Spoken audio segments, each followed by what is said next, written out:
तो ये तो राहुल गांधी जी ये भी बोलते हैं कि ये तो वोटों की चोरी से बना है, वोटों की चोरी हुई है, मतलब जैसे क्लियर जीत नहीं है, मतलब एक तरह से मतलब धांधली हुई है। गाँव है जैसे मंगलपुर गाँव आता है, उसमें 5 साल से लोग मतलब एक नर्क की ज़िंदगी जी रहे हैं, जो बोलते हैं मार्केट कमेटी के अंडर में आती है। हर बार कोई न स गवर्नमेंट या सरपंच उसी गली पे वोट माँगता है, क्या उसका उद्धार हो सकता है? आप उम्मीद दिला सकते हैं? देखिए सर, मैं आपकी बात को विधायक जियों के पास पहुंचा सकता हूं कि वहां क्या समस्या है, अधिकारियों से बात करके।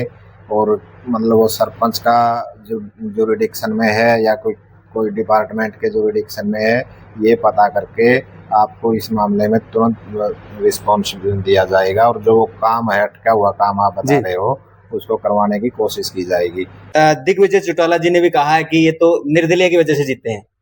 देखिए सर, राजनीति में पता नहीं कौन व्यक्ति क्या कह जाए, ये हमारे ही समझ में नहीं आता कि दिग्विजय चौटाला जी ने ऐसा किस परिप्रेक्ष्य में कहा। क्यों? नमस्कार दोस्तों, मैं हूं अनिल सेठी और आप देख रहे हैं रफ्तार न्यूज इंडिया। आज हम पहुंचे उचाना के अंदर। आज हम आपको मिलवा रहे हैं कशुन मंडल अध्यक्ष संजय चहल जी से। सर नमस्कार। सर नमस्कार। और सबसे पहले तो आपको ये मंडल अध्यक्ष बनाने पर बहुत बहुत बधाई रफ्तार न्यूज इंडिया की तरफ से। जी, बहुत धन्यवाद आपका, और आपके जितने भी साथी आपसे जुड़े हैं उन सभी का धन्यवाद। सर सबसे पहले हम आपको ये पूछना चाहेंगे कि जो उचाना के अपने देवेंद्र अत्री जी जैसे विधानसभा से जीते हैं, इनके जीतने के बाद क्या बदलाव हुआ है उचाना के अंदर? सर, देवेंद्र जी के विधायक बनने के बाद उचाना की तासीर बदली है। जी उचाना का मिजाज बदला है।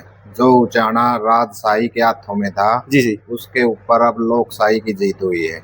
वैसे तो हमारे यहाँ लोकतंत्र की स्थापना हुई थी, लेकिन उचाना में बड़े राजघरानों का दबदबा था, और एक सामान्य आदमी तो इलेक्शन लड़ने की सोच भी नहीं सकता था।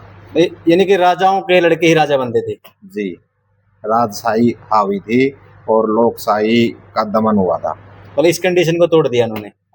वो जो राजशाही थी उससे लोग तंग थे। इस कारण से एक सामान्य सा आदमी, एक अपने लोगों के बीच में रहने वाला आदमी की जीत हुई है। तो ये तो राहुल गांधी जी ये भी बोलते हैं कि ये तो वोटों की चोरी से बना है, वोटों की चोरी हुई है, मतलब जैसे क्लियर जीत नहीं है, मतलब एक तरह से मतलब धांधली हुई है। देखिए सर, उन्होंने दो बात बोली है माननीय विपक्ष के नेता ने कि वोटों की चोरी हुई है और इस तरीके से हुई है। वोटों की चोरी हुई है, ये तो बात उनकी सही है। जी जी कैसे हुई है चोरी, वो मैं आपको बताता हूँ। उचाना में जब इलेक्शन शुरू हुआ तो कांग्रेस पार्टी ने यहाँ पर जातीय आक्रोश और जातीय ध्रुवीकरण से ये मान के चल रहे थे कि 1 लाख वोट हमारे हैं। तो अच्छा उसमें अच्छा जी उन्होंने जातीय जहर फैला रखा था यहाँ उचाना में।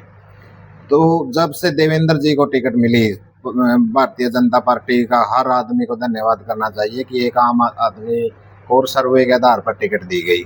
तो इनकी सोच थी अंत्योदय की, अंतिम लाइन में खड़े अंतिम आदमी तक ये विकास को पहुंचाना चाहते थे। जी जी और इनके आने से वो सारे जातीय फैक्टर धराशायी हुए और एक सामान्य आदमी की, लोगों के बीच में रहने वाले आदमी की जीत हुई। इसीलिए वोटों की चोरी लगती है उनको। उनके 50,000 वोट एक झटके में छिटक गए, ये ऐसे चोरी हुई है। तो ये तो राहुल गांधी जी की बात थी। एक और है जब दिग्विजय चौटाला जी ने भी कहा है कि ये तो निर्दलीय की वजह से जीते हैं।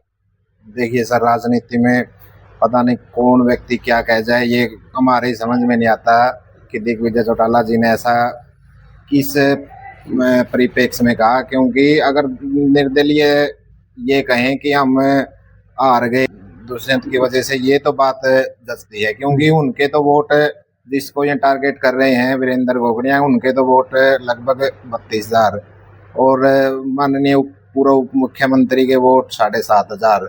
तो वो 7,500 वोटों के दम पर कहते हैं कि हमको 32,000 वोटों वाला ने हरा दिया। अगर 32,000 वोटों वाला ये कहे कि 7,500 वाले की वजह से हार गए, तो बात समझ में आती है। लेकिन उनकी ये ऐसी उचाना को तो इन बड़े लोगों ने एक वो बना रखा था कि यहाँ आए, भाषण दे के चले गए। अब जो यहाँ के वर्तमान विधायक हैं वो इन चीजों में पड़ते ही नहीं, उनका ध्यान है सिर्फ लोगों के काम कराने तक। क्या वो मिसार हैं वैसे? वो इतने मिलनसार हैं सर। आप जो ये हमारी बाइट ले रहे हो, इसके दौरान भी आप उनको कॉल करोगे ना, जी जी तो या तो वो कॉल पिकअप करेंगे आपकी, या फिर कुछ समय के बाद आपके पास बैक कॉल आ जाएगी, आपसे पूछा जाएगा आपका क्या काम का है। आप जो भी उनको काम, अगर उनको आपका काम जायज लगता है उसी समय कर देंगे। वो ना आपको मिलने के लिए बुलाएंगे, जी जी। ना आपको कहीं चंडीगढ़ दिल्ली आपको भाड़ा किराया लगाना, ना आपने कोई किसी तीसरे आदमी को लेके जाना।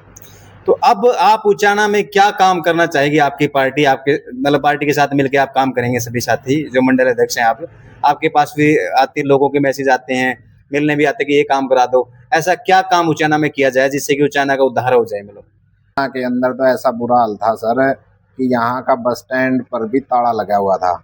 यहाँ पर जो शहर के अंदर है, थोड़ी सी बारिश में भी पानी जलभरा हो जाता था।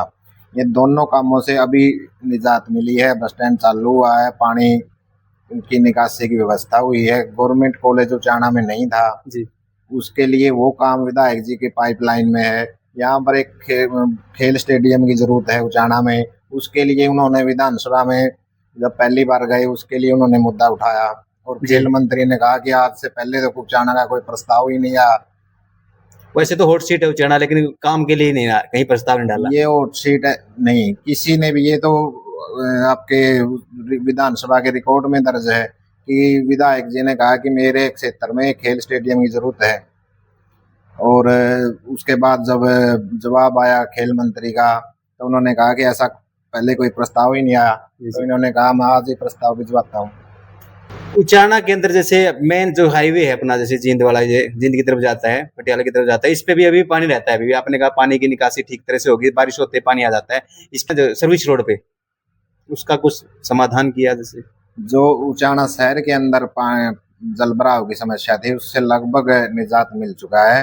और जो हाईवे के आसपास सर्विस रोड है उनके ऊपर वो विधायक जी के नोटिस में है कार्य, वो NHI से वो संपर्क करके उसका भी समाधान करवाने के लिए उन्होंने प्रयासरत हैं।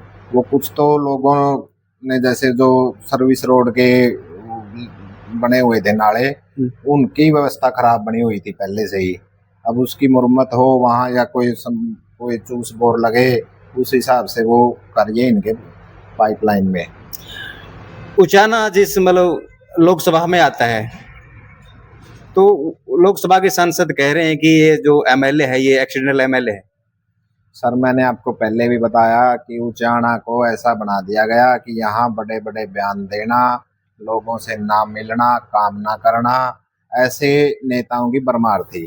कोई भी आता यहाँ बड़ा बयान दे के जाता था।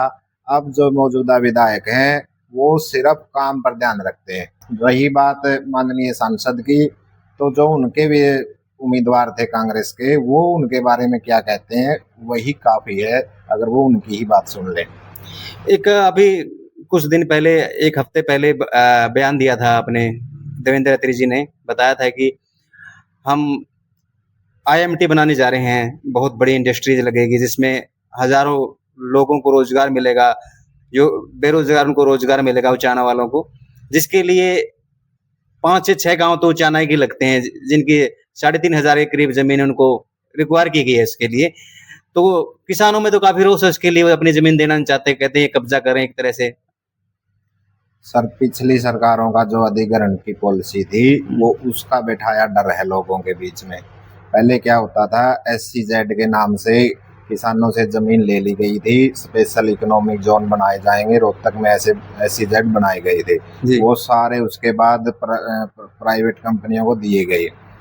लेकिन इस सरकार की देखो आप, कोई जमीन का सेक्शन 6 का नोटिस लगाकर अधिग्रहण नहीं हुआ। ई भूमि पोर्टल पर है, जो जमीन का मालिक है वही उसको ई भूमि पोर्टल पर अगर उसने सरकार को IMT के लिए जमीन देनी है या ना देनी है, वही ये निर्धारित करेगा कि वो जमीन देना चाहता है नहीं देना चाहता। इसमें ऐसा एक चीज ये भी तो बताया गया, ये उपजाऊ जमीन है, चलो विकास होता अच्छी बात है, जैसे IMT आए, अगर उपजाऊ जमीन है इसके अलावा रेवाड़ी साइड में भी तो कर सकते थे ना। देखिए सर, रोजगार की जरूरत हर जगह है। हमारे यहाँ भी ये मुद्दा था कि उचाना में कोई ऐसी बड़ी इंडस्ट्री या कोई ऐसा बड़ा है जिससे लोगों को रोजगार मिले, बाहर नहीं जाना पड़े। तो उसके लिए सरकार ने ऐसा सोचा होगा, ये सरकार का काम है, मैं संगठन का आदमी हूँ, तो हमें तो ये पता है कि सरकार ने जिस भी उद्देश्य के लिए जमीन ली है वही उद्देश्य पूरा किया है, किसी को दूसरे को नहीं दिया। और कोई अधिग्रहण ऐसे नहीं किया जबरदस्ती, जोर जबरदस्ती से। कि वे एक आपने नोटिस जारी कर दिया और सबको जमीन देनी पड़ेगी, नहीं। ई भूमि पोर्टल की जो सुविधा दी गई है उसका उद्देश्य ये है, किसी के साथ भी कोई जोर जबरदस्ती नहीं। जिसका मन है जमीन देने का, जिसको सरकार का दिया रेट सही लग रहा है तो वो दे सकता है, जिसका नहीं है वो ना दे। जब से आप मंडल अध्यक्ष बने हैं, उसके बाद कोई भी एक दो काम आप गिना दो आपने किए हो, जैसे करवाए हो का सरकार से मिलके जो रुपये हुए हो। दो करना, जैसे कल ही तिरंगा यात्रा का प्रदेश अध्यक्ष का, हमारे जो जिलाध्यक्ष हैं उनका हमारे पास मैसेज था कि आपको हर मंडल में तिरंगा यात्रा निकालनी है। कितनी भव्य तिरंगा यात्रा आपने देखी होगी उचाना में, जिसे हर व्यक्ति को, इसमें कोई पार्टी का और बिना उसका ये कोई वो मामला नहीं था। हर व्यक्ति को कितना प्राउड फील हुआ कि देश को आज़ाद कराने वाले स्वतंत्रता सेनानियों को हमें याद करने का, उनके एहसान को मानने का ये मौका मिला था कि हमारी आने वाली पीढ़ी भी ये देखे। जब जैसे शहर के बीच से तिरंगा यात्रा निकल रही थी, गाँव के बीच से निकल रही थी, छोटे छोटे बच्चे थे, वो कितने गौरवान्वित महसूस कर रहे थे। आप आने वाले समय में क्या काम करना चाहेंगे, शॉर्ट में बताएं, थोड़ा सा लास्ट में मैसेज दें कि जैसे सरकार के साथ मिलकर उनकी क्या पॉलिसी है उचाना के अंदर, ताकि उचाना का सिर्फ नाम हॉट सीट के लिए न रहे, काम के भी रहे, जैसे उन्होंने कुछ काम किया है। देखिए, हमारी कोशिश यही है श्रीमान जी कि उचाना को एक काम होने वाला कॉन्स्टिट्यूएंसी के रूप में जाना जाए। विधायक जियों का सपना है कि विकसित उचाना, विकसित हरियाणा। इस सपने को पूरा करने के लिए दिन रात वो लगे हुए हैं। लोगों का सहयोग इसमें उनके लिए ज़रूरी है, लोग भी उनसे सहयोग कर रहे हैं। कोई भी समस्या है तो उसको तुरंत समाधान के लिए लोग उनसे मिलते हैं और ऐसा ही उनको रिस्पॉन्स मिलता है। तो कई जो गांव हैं, उचाना के गांव हैं, उनकी जो मेन गलियां हैं, बाउंड्री चारों तरफ से गली आती है जिसको मेन गली बोलते हैं, तो बन नहीं रही कई सालों से। कई गांव हैं जिसके नाम हम अगर आपको गिनाएं तो समय काफी लग जाएगा। जब उसको गली बनवाने का नाम आता है तो बोल देते हैं कि सरपंच हमारे अंडर में नहीं आती है, मार्केट कमेटी के अंडर में आती है या PWD के अंडर में आती है, तो वो उनको कौन बनवाएगा? सरकार तो मतलब अभी बीजेपी की है, वोट तो बीजेपी को दिए लोगों ने। सरकार, वर्तमान सरकार का गांव की फिरनियों को पक्का करने की एक योजना है जिसमें लगभग 70 से 80% कार्य हो चुका है। मैं मेरे गांव की बात बताता हूं कि वहां की फिरनियों की पक्का करने की कोई किसी की ओर से मांग नहीं रखी गई थी, वो अपने आप कार्य हुआ है और सरपंच से परे हुआ है। ग्राम पंचायत भी करवा सकती है उसमें, लेकिन वो सरकार की योजना है कि जितनी भी गाँव की फिरनियाँ हैं उनको पक्का हो और वहाँ पर लाइट की व्यवस्था हो। तो इसमें कुछ जो गांव बचे हुए हैं वो दूसरे चरण में उसमें शामिल होंगे।